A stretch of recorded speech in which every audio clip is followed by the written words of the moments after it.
네, 오는 25일이면 박근혜 대통령 취임 3주년을 맞게 되죠. 설 연휴 직전 개각을 단행한 박근혜 대통령은 이르면 이번 주 초에는 신임 비서실장 인선을 단행할 것으로 예상되는데요. 이 개각에 이어서 비서실장까지 바꾸고 이 집권 3년차 이 국정 동력을 과연 회복하게 될까요? 이 시간에는 전문가 두 분을 모시고 자세한 이야기 나눠보도록 하겠습니다. 황태순 정치평론가, 김철근 동국대 겸임교수 나와주셨습니다. 어서 오십시오. 네, 안녕하세요. 안녕하십니까. 자, 두 분 다 설 연휴는 잘 보내신 것 같네요. 새해 복 많이 받으세요. 새해 복 많이 받으십시오. 예. 자, 박근혜 대통령은 설 연휴 동안에 상당한 고심을 했을 것 같은데요. 그렇죠. 네, 청와대 인적 쇄신 이야기부터 먼저 해보도록 하겠습니다. 먼저 김기춘 비서실장 후임 결정이 됐다고 보세요? 아니면 아직도 고심 중이라고 보십니까? 먼저 황순원 의원께서. 황태순입니다. 황태순 의원, 죄송합니다. 네. 보면 박근혜 대통령 휴일 한 5일 휴일이죠. 오늘까지 5일 휴일 동안에 많은 고민을 하실 거예요. 당초 보면 지난 2월 17일 개각하면서 그때 윤두현 홍보수석이 얘기했죠. 설 연휴 끝나고 나면 곧 아마 후임 비서실장을 갖다가 결정할 것이다. 그러면서 아주 이례적으로 밝힌 것이 김기춘 비서실장 사의를 대통령께서 수용하셨다라고 했으니까 대통령께서 당초 보면 한 3명 정도로 압축되었던 후보군을 갖다가 요즘 들리는 말에 의하면은 원점에서 다시 검토한다. 그래서 한 10명 정도로 오히려 후보군이 늘어났어요. 통상 같은 경우는 한 10명이 거론되다가 5명 거론되다가 한 마지막 결정 직전에 한 3명 정도로 압축되는 것이 보통 상례인데 거꾸로 3명으로 권영세, 황교안, 현경 등이 3명으로 압축되었다가 다시 또 쫙 늘어났어요. 보니까 한덕수 전 국무총리 이야기도 나오고 하는데 그만큼 대통령 고심이 깊은 것 아니겠는가. 또 그러나 2월 25일 다음 주 수요일 내일 모레 글피죠. 그렇죠. 박근혜 대통령 취임이 2주년 되는 날입니다. 그 전까지는 뭔가 비서실장 결론을 내주셔야죠. 물론 대통령께서 여러 가지 조건을 이것저것 따지지만 옛말에 이런 거 있습니다. 산 좋고 물 좋고 정자 좋은 곳 없습니다.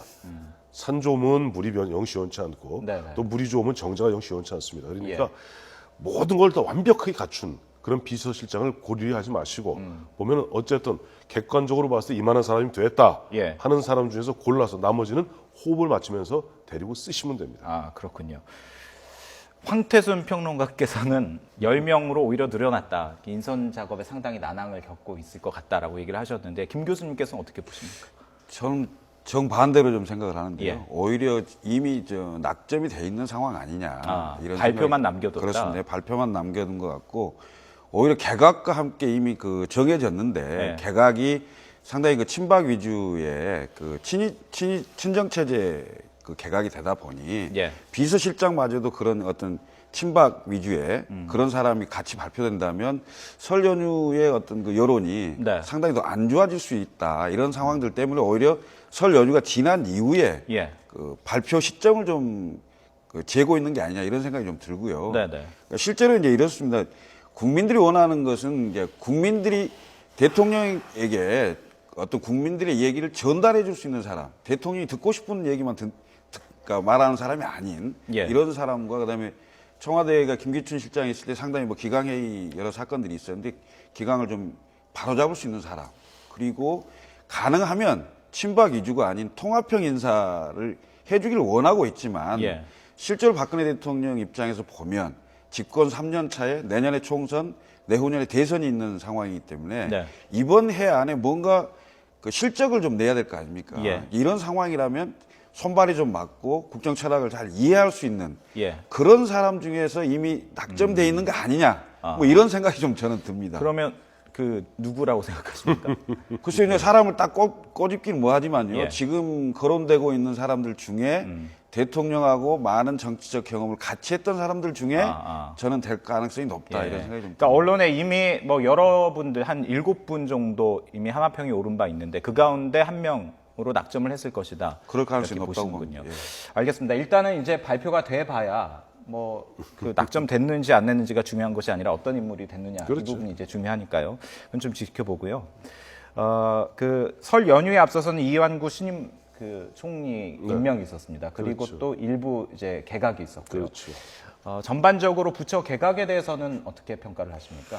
그래서 이번에 보면은 2월 17일이죠. 2월 16일 날 이완구 총리 보면 참 아슬아슬하게 총리 인준이 되었고, 근데 그 다음 날 4개 부처 장관급 인준했는데 결과적으로 보니까 국무총리를 비롯한 18명의 국무위원 중에 네. 6분이 현역 의원이 돼 버렸어요. 그러다 보니까 한간에는 이게 무슨 대통령 중심제냐 아니면 뭐 의원 내각제냐 얘기하는데 물론 뭐 대통령 입장에서는 뭐 자기의 어떤 뭐 정치 철학이랄까 통치 이념이랄까 이런 것을 좀 이해하고 있는 일반 친박 의원들을 좀 가까이 데리고 쓰고 싶겠죠. 네. 근데 문제는 현역 의원들이라 하면 내년 1월 14일 날 본인이 20대 총선이 내년 4월에 있지 않습니까? 네네. 그러면 총선 90일 전인 1월 14일까지 공직에 있게 되는 경우는 공직을 갖다 사퇴를 해야 됩니다. 그렇죠.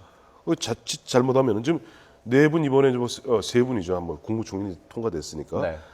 보면은 이분들 괜히 자칫 잘못하다가는 예. 뭐 청문회 조금 미뤄주고 하다 보면은 한 3월쯤 인준받게 되면 한 9개월, 10개월짜리 장관이 되는 거예요. 예. 그러면 자 6명 국무총리 및 장관들이 이른바 시한부, 한시 내각이라 그러면 공무원들이 말을 듣겠습니까? 네. 아까 우리 앞서 김철근 교수님 말씀하신 대로 지금 이번에 국정 3년차, 이 집권 3년차 들어가면서 본격적으로 마지막 보면 노동, 공공, 교육, 금융 네. 4개 부처에 대한 4대 구조 개혁을 갖다 약속하고 있는 박근혜 대통령이 그 어느 때보다 강한 추동력이 필요한데 네네. 오히려 보면 장관들은 한 10개월, 11개월짜리 장관이고 공무원들은 슬금 눈치 보면서 복지 부동하고 그러면 오히려 보면 추진력이 떨어지지 않겠는가. 그래서 저는 그런 걱정이 앞서고 예. 그러다 보니까 오늘 아침 어느 모모 조관들을 살펴보니까 모 조관에는 이런 재밌는 사설이 있더라고요. 예. 이완구 총리 20대 총선 불출마 선언하라. 아. 왜? 당신이 처음에 네. 지난 1월 23일 날 총리로 지명되었을 때 마지막 공직이라는 느낌, 마지막 공직이라는 생각하고 임하겠다 이렇게 얘기했거든요. 네. 그렇다면 차라리 불출마 선언하고 예. 난 내년에 출마하지 않겠다. 불출마 선언하고 그다음에 정말 대통령의 4대 부분 구조개혁에 앞장서라 하는 신문 그 사설을 보았어요. 네네. 굉장히 보면 정확하고 어떤 의미 있는 충고다 하는 생각이 들었습니다. 그런데 일부 장관으로 임명된 그 현직 의원 같은 경우 그 가운데 일부는 내년에 출마하겠다라고 의사를 이미 표명한 사람도 있거든요. 대표 중에 뭐 유기준 의원이죠. 유기준 그렇죠. 의원 같은 경우는 내년 출마하겠다 하고 아예 공공연히 밝혔으니 자 장관이 그렇게 해놓으면 밑에 공무원들이 눈치가 굉장히 빠르거든요. 네네. 9개월짜리 장관이구나. 한 6개월 동안은 이리저리 업무 파악 시키고 그다음에 저 본회의 이제 올해 정기국회 들어가면은 한 석 달 적당히 때우고 나면은 예. 12월 말 되면은 이 사표 내시겠구나. 그러면 공무원들이 말 듣습니까? 예. 안 듣죠. 근데 김 교수님께서는 그런 예. 비판도 있지만요. 그 박근혜 대통령이 그런 걸 모르고 네. 11개월짜리 한시적인 상황인데 굳이 장관 의원 출신들의 장관에 지명을 했을까? 지금 상황은 그 새누리당이 이미 비박계 지도부가 들어서 있는 상태고 예. 대통령이 국회를 새누리당을 통해서 이렇게 같이 협력해 나가기가 쉽지 않은 상황이에요. 네네. 그러면 정부가 필요로 한 법안을 국회를 통해서 통과를 시켜야 되는데 예. 의원 출신 그 장관만큼 그것에 도움이 되는 사람이 없어요. 없는 상황이거든요. 예. 그렇기 때문에 지금 한간에서는 뭐 한시적 내각이다, 뭐 친박 친이 부대다, 또는 뭐 이런 얘기도 하죠. 뭐 새누리당 원내대책 회의하냐, 뭐 이런 국무회의를 그렇게 빗대기도 하지만은 예. 그만큼 박근혜 대통령으로서는 3년 차에 다급한 위기감의 반영이지 않느냐 예. 이런 생각이 들어요. 실제로는 이게 그 임기 말 현상 같은 거기도 해요. 네. 왜냐하면 임기 보통 4년 말이나 5년 차에 친이 친정 체제를 구축을 하고 네. 그렇게 해서 순장적으로 이제 그 내각을 마무리하는 이런 상황이기도 하는데 예. 지금 3년 차 초반에 지지율이 너무 하락을 급속하게 하기 때문에 네. 그 부분을 방지하기 위해서 이완구 총리도 임명을 했고 또 지지율이 갑자기 반등할 그런 어떤 모멘텀을 내는 것도 만들지 못하고 있는 상황에서 예. 국정의 그 동력은 가져야 되겠고 그럼 결국 믿고 맡길 수 있는 그 어떤 그 정치인 출신 그 장관들을 임명할 수밖에 없는 아하. 그런 처지와 상황이었다라는 게 일단 이해할 필요가 있다는 생각이 예. 들고요. 지금 상황에서 예를 들면 장관 출신이나 총리가 내년 출마 안 하겠다 이렇게 얘기를 하면은 혹시 모르겠습니다. 그 장기간 가면 공무원들은 말을 들을지 모르지만 네. 국회하고 새누리당에서 네. 얼마나 협조를 해줄까요? 아하. 이런 측면도 있을 수 있다는 거죠. 예.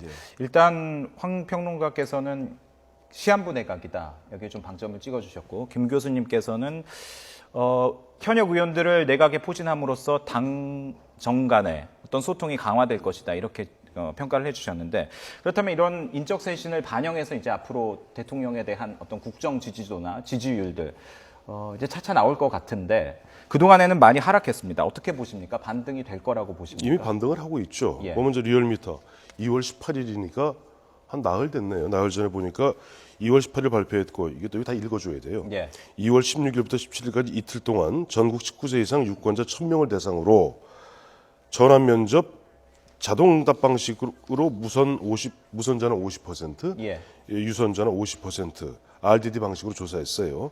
응답률은 전화 면접이 16.3%, 자동응답 방식이 7.6%고 표본 오차는 95% 플러스 마이너스 3.1%포인트입니다. 예. 보면 박근혜 대통령이 2월 첫째 주에 긍정이 31.6, 다음에 부정이 62.3이었는데 이게 예. 가장 안 좋았을 때예요. 네네. 근데 2월 두 번째 주에는 34.2로 올랐다가 2월 18일 발표된 세 번째 주는 36.2%까지 올라갔어요. 그러니까 이미 흔한 얘기로 우리 바닥을 쳤다고 그러죠. 바닥을 쳤다고 봐야 되는 것이고 상대적으로 또 보면은 새정치민주연합도 같은 여론조사에서 보면 새누리당을 갖다 0.9%포인트짜까지 육박하고 들어가고 있습니다. 예. 그래서 거의 큰 오차 범위가 큰 차이가 없어요. 이건 뭘 의미하냐면은 야당은 야당대로 이번에 뭐 28 전당대회 이후 보면 좀 세를 결집하고 있고 전통적 지지층이 문재인 대표 체제에 대해서 무슨 믿음을 갖고 좀 쫙 밀어주는 분위기고 네.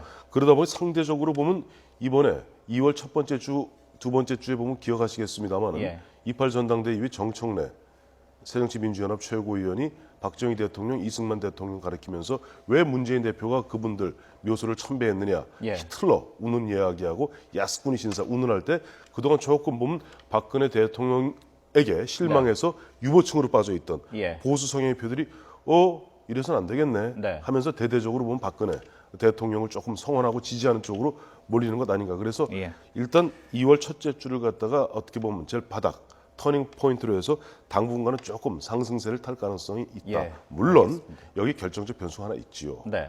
비서실장을 잘 뽑으셔야 됩니다. 예, 알겠습니다. 김 교수님께서도 무슨 자료 가져오신 건 아니시죠? 저희들이 시간이 그렇게 많지 않아서 이게 자료는 좀 다 읽었기 때문에 예, 일단 뭐 추이만 좀 제가 봤을 얘기를 때는 해주셨으면 일단 뭐 반등을 한 건 사실인데요. 네. 국정운영 동력을 좀 회복했다 이렇게 말할 수 있는 수준은 아니죠. 네. 그건 적어도 40% 이상을 가야 되기 때문에 그러는 건데 지금 내각이나 아니면 비서실장 같은 경우도 제가 보기에는 친박을 그러니까 핵심 그 보수층에 어필할 수 있는 사람을 할 수밖에 없는 이유들이 뭐냐면 예. 박근혜 대통령이 빠른 시간 내에 지지율을 회복시키고자 하는 예. 그런 그 마음일 거 아니겠습니까? 네네. 그러려면 박근혜 대통령을 찍어줬던 51%가 돌아올 가능성이 더 많지요. 찍지 않았던 48%가 돌아올 가능성은 더 적기 때문에 네. 통합형 인사나 이런 것보다는 오히려 보수층에 어필하고 그 찍었던 사람들이 돌아올 수 있는 그런 사람들로 인사를 할 가능성이 높았고 네. 실제로 그 내각은 그렇게 이제 인사를 했고요. 비서실장 또한 그럴 가능성이 높다 이런 생각이 좀 들고요. 단지 이제 저는 급 터닝 포인트를 넘어설 수 있는, 그러니까 40%를 넘어설 수 있는 건 문제는 경제입니다. 예. 지금 국민들이 가장 원하는 것은 먹고 사는 문제입니다. 네, 네. 먹고 사는 문제를 현실적으로 좀 해결해 줄 수 있는 상황이 예. 된다면 박근혜 대통령 지지는 바로 올라간다고 생각을 하는데 네. 지금 이미 이명박 5년, 박근혜 2년에서 7년 동안 장기 저성장 그 국면을 계속 지속되고 있는 상황이에요. 이 상황을 벗어날 수 있는 현실적 해법을 낸다면 그건 바로 지지율 올라간다고 봅니다. 알겠습니다. 그 야당 얘기도 해봐야 되겠습니다. 문재인 당대표가 취임한 이후에 상승률 추세를 보이고 있는데 이런 흐름도 계속 될 거라고 보십니까? 문재인 대표 되면서 예. 우선 뭐 흔히 컨벤션 이펙트라고 그러죠. 전당대 이후에 분위기도 탔고 무엇보다도 이번에 보면은 이완구 2월 16일 지난주 월요일입니다만은 이완구 총리 후보자 인준하면서 당초 많은 사람들이 예상하기에는 불참하거나 예. 아니면 참여하더라도 보면 조금 기권하지 않겠는가. 그러나 문재인 대표가 굉장히 보면 나름대로 용기 있는 결단을 했죠. 자, 들어가서 자유투표하자. 근데 결과적으로 자기 124명이 들어갔는데 반대표가 128표가 나왔어요. 그러면 문재인 대표는 강고하게 당을 장악하고 있구나 하다 보니까 앞서 말씀드렸던 갤럽 조사에 따르면은 문재인 대표가 27.5%예요. 차기 대권 지지자 쭉 나온. 네. 2등이 보니까 박원순 시장인데 11.2%입니다. 이건 뭐 더블 스코어를 헌첩 지나고 있고 네. 문재인 대표가 벌써 2주 만에 당초 한 15 정도에서 10%포인트를 뛴 거예요. 예. 그럼 뭐냐니까 문재인 대표 체제가 안착하고 있다. 그러니까 문재인 대표는 앞서 우리 김철 교수 말씀하셨던 지난 2012년 대선 때 48%의 네. 1,469만 표를 얻었던 분 아니에요. 그러니까 그 표들이 뭐 서서히 이제 문재인 대표에게 대한 어떤 관심과 또 미래에 대한 기대 네. 이렇게 모이면서 문재인 대표의 상승세는 완만하게나마 계속될 알겠습니다. 것으로 보고 있습니다. 김철근 교수님께서는 한 30초 정도밖에 저희가 시간을 몇 가지 못 더 드리는데. 얘기하면 예. 지금 여의도 정가에서 보통 얘기하는 그 핵심 지지층 30만이 예. 적극적인 그 의사 표시를 하고 있다. 네. 이 30만은 국민 여론조사를 작게는 10%, 많게는 15% 정도까지 올릴 수가 있거든요. 네. 그러니까 그것이 이미 작동되고 있다는 거고요. 두 번째는 이제 이승만 박정희 대통령 묘소 참배가 네. 굉장히 큰 역할을 했더니 중도적인 그 방향으로 문재인 대표가 방향을 설정하고 움직인 것이 예. 사실상 중도표를 많이 모으는 그런 효과를 갖고 있다 이렇게 볼 수 있겠습니다. 예, 알겠습니다. 자, 오늘 전국 현안에 대한 토론은 여기서 마치도록 하겠습니다. 지금까지 황태순 평론가 또 김철근 동국대 겸임교수 두 분 이야기해 주셨습니다. 고맙습니다. 네.